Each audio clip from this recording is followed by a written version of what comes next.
Hello friends, welcome to Gomathi food channel. எல்லாருக்கும் வணக்கம். இன்றைக்கி வீடியோவில் பார்க்க போகிறது ரொம்பவே சூப்பராக அருமையான மாங்காய் சட்னி எப்படி பண்ணுறதுன்னு பார்க்கலாம். இந்த சட்னி வந்து நீங்கள் இட்லி, தோசை, சாதத்தோடு பிசைஞ்சு சாப்பிடவும் ரொம்பவே அருமையாக இருக்கும். வாங்க இந்த சுவையான மாங்காய் சட்னி எப்படி பண்ணுறதுன்னு பார்க்கலாம். அதுக்கு வந்து நான் ஃபஸ்ட்டு ஒரு பெரிய மாங்காய் எடுத்துருக்கேன். இந்த மாதிரி நல்லா பச்சை மாங்காவாக எடுத்துக்கோங்க. இப்போ இந்த மாங்காவை நல்லா சுத்தமாக கழுவிட்டு தோலை சீவிட்டு வேணுங்கிற அளவுக்கு நம்ம இந்த மாங்காவை எடுத்துக்கலாம். இப்போ நம்ம மாங்காவோட தோல் சீவிட்டு நம்ம வந்து இதிலிருந்து பாதி மாங்காவை மட்டும் சேர்த்துக்கலாங்க. நான் வந்து பாதி மாங்காவை மட்டும் கட் பண்ணி எடுத்துக்கிறேன். இப்போ இதை நம்ம சின்ன சின்னதாக கட் பண்ணிவிட்டு ஒரு பவுலில் மாற்றி எடுத்துக்கலாம்.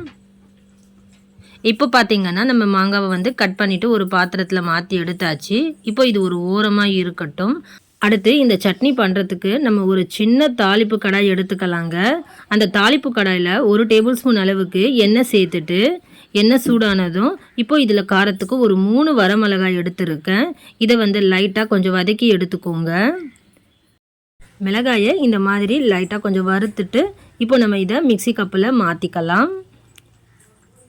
அடுத்து அதே எண்ணெயில் 1 இன்ச் அளவுக்கு இஞ்சியை கட் பண்ணிவிட்டு சேர்த்துக்கோங்க. இது கூட ஒரு பெரிய வெங்காயம் கட் பண்ணி சேர்த்துட்டு நல்லா வதக்கி எடுத்துக்கோங்க.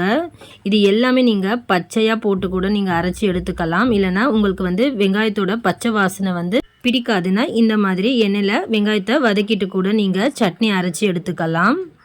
இப்போ பார்த்தீங்கன்னா வெங்காயம் வந்து ஓரளவுக்கு நல்லா வதங்கி வந்ததும் கேஸ் ஆஃப் பண்ணிவிட்டு இதையும் மிக்சி ஜாரில் மாற்றிக்கோங்க. அடுத்ததாக இதில் கொஞ்சமாக கருவேப்பிலை சேர்த்துக்கோங்க. ஒரு 1/4 மூடி அளவுக்கு துருவின தேங்காய் சேர்த்துருக்கேன். இதில் வந்து நம்ம கட் பண்ணி எடுத்து வச்சுருக்கிற பச்சை மாங்காய் நம்ம ஒரு பாதி மாங்காய் அளவு கிட்ட சேர்த்துருக்கோம். காரத்துக்கு வந்து இன்னும் கூட இதில் வந்து மிளகாய் வத்தல் பொடி சேர்த்திங்கன்னா இன்னும் கலராக சூப்பராக கிடைக்கும். கூடவே உப்பு தேவையான அளவுக்கு சேர்த்துட்டு தண்ணி சேர்க்காம எண்ணெய் விட்டு அரைச்சிக்கோங்க. எண்ணெய் விட்டு அரைச்சிங்கன்னா ஒரு 2 நாள் வரைக்கும் இந்த சட்னி வந்து கெட்டு போகாமல் நம்ம ஃப்ரிட்ஜில் வச்சு யூஸ் பண்ண முடியும். ஃப்ரெண்ட்ஸ், இப்போ பார்த்தீங்கன்னா நல்ல சூப்பராக அருமையான மாங்காய் சட்னி நம்ம ரெடி பண்ணியாச்சு. இது வந்து நீங்கள் இட்லி, தோசை, சாதத்தோடலாம் பிசைஞ்சு சாப்பிட ரொம்பவே அருமையாக இருக்கும். அதோடு மட்டும் இல்லாமல் தயிர் சாதத்துக்கு இன்னுமே அருமையாக இருக்கும். நீங்கள் கண்டிப்பாக இந்த மாதிரி ஒரு முறை மாங்காய் சட்னி வந்து நீங்கள் செஞ்சு பாருங்கள். இப்போது இந்த சீசனில் அதிகமாக கிடைக்கக்கூடிய மாங்காவை வச்சு நீங்களும் இந்த மாதிரி மாங்காய் சட்னி வந்து செஞ்சு பாருங்கள். செஞ்சு பார்த்துட்டு எப்படி வந்ததுன்னு மறக்காமல் கமெண்ட் பண்ணுங்கள். வீடியோ பிடிச்சிருந்தால் லைக் பண்ணுங்கள், ஷேர் பண்ணுங்கள். கோமதி ஃபுட் சேனலை ஃபஸ்ட் டைம் பார்க்குறீங்கன்னா சப்ஸ்கிரைப் பண்ணிவிட்டு பெல் சிம்லையும் ப்ரெஸ் பண்ணி வைங்க. தேங்க்ஸ் ஃபார் வாட்சிங்.